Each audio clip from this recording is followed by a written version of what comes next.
Hello mga kalabs! Kumusta po kayo? Bago po pala mag 5:30 ay pumunta na nga din po kami dyan sa school. Sa ibang school naman po kasi kami pupunta mga kalabs at medyo malayo nga po yun kaya dapat maaga nga po kaming pupunta. Paglabas po pala namin ng bahay ay sobrang lamig po kaya pinasuot po sa akin ni mama yung sweater ko. Si mama at papa po pala yung naghatid sa akin sa school. Naglakad na nga din po kami dyan. Sabi po kasi ni mama para naman daw po makapag-exercise siya. At sumama na nga din po si papa para daw po pag uwi ni mama ay may kasama nga daw po siyang umuwi. Bali sa congressional na po pala mga kalabs yung contest namin dyan. Pero sa cooking pa rin po kami. Ayan nga po mga kalabs at malapit na nga din po kami sa school. Nung nandito na nga po kami sa gate ay nakikita ko na nga din po sila ma'am. Pati na nga din po si tita tsaka po si Ivana na partner ko nga po sa pagluluto.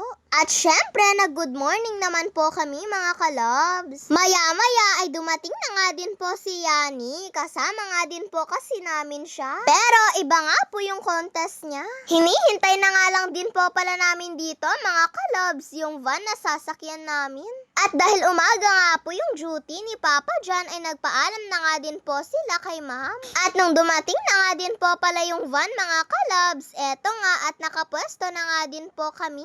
Mabuti na lang at medyo sanay na nga din po ako sa amoy ng van. At hindi na nga din po ako masyadong nahihilo. Hindi ko nga din po pala alam kung ilang oras nga po kaming nagbiyahe. Eto nga at nakarating na nga din po kami dito.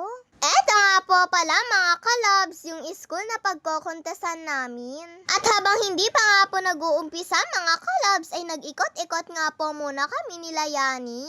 At habang nag-iikot po pala kami ay tinawag nga po ako ni ate para nga po magpa-picture. Nakilala daw po kasi nila ako. Shout out po sa inyo mga ate, maraming salamat po. Pagkatapos po niyan ay tinawag na rin po kami nila ma'am para nga po pumunta sa gym. Mas nag-e-enjoy pa nga po kami dyan ni Yani sa paglilibot. Gusto pa nga po sana naming ikutin yung buong school. Kaso lang hindi naman po pwedeng lumayo kaming dalawa ni Yani. Baka po kasi ay hanapin po kami nila ma'am. Eto nga at nakarating na nga din po kami dito sa may gym nila.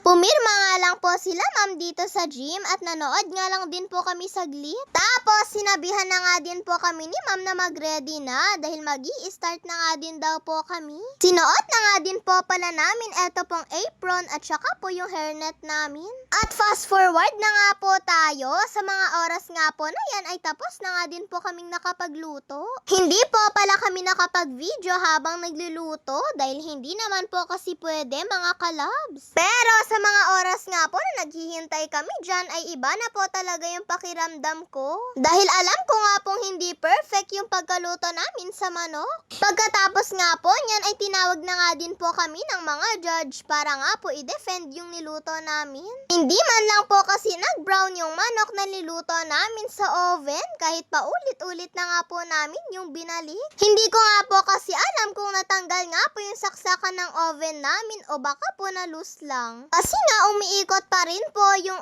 oven mga kalabs kahit nga po walang ilaw. Ang pagkakaalam ko nga po dun mga kalabs ay gumagana pa nga po siya. Nung nagpa-practice po kasi kami sa school ay talagang nakuha nga po namin yung pagka-brown ng manok. Hindi ko nga po alam kung bakit dito ay hindi nga po nagkaroon ng kulay. Hindi ko nga po kasi alam kung pwede nga pong tawagin sila ma'am kung pwede nga lang pong i-check yung oven namin. Pagkatikim nga daw po ng judge sa luto namin ay masarap naman daw po. Ang problema nga lang ay bakit hindi man lang daw po nag-brown yung mga manok. Kaya habang kinakausap nga po kami nila dyan ay alam ko na po talagang hindi po kami makakapasok sa place. At sa totoo lang ay napapanghinaan na nga din po ako ng loob dyan dahil alam ko po kasi sa sarili ko na hindi nga po talaga perfect yung pinanggawa namin dun. Kung bakit ngayon pa nga po nangyari sa amin ito.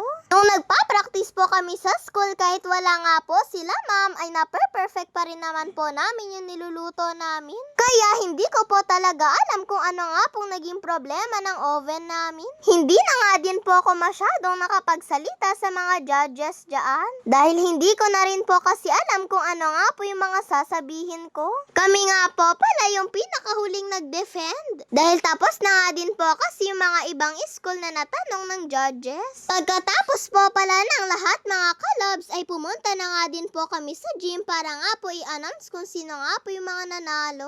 Kahit nga po hindi kami nanalo sa contest mga kalabs ay okay lang po yun. Sabi nga po nila mama at papa ay ganun daw po talaga sa contest. May nananalo at may natatalo. At dapat daw po tanggapin kung ano nga daw po yung resulta nun. At ayan mga kalabs, nakabalik na nga din po kami sa van dahil papauwi na nga din po kami dyan. Yun lang po mga kalabs. God bless to all. Bye-bye po.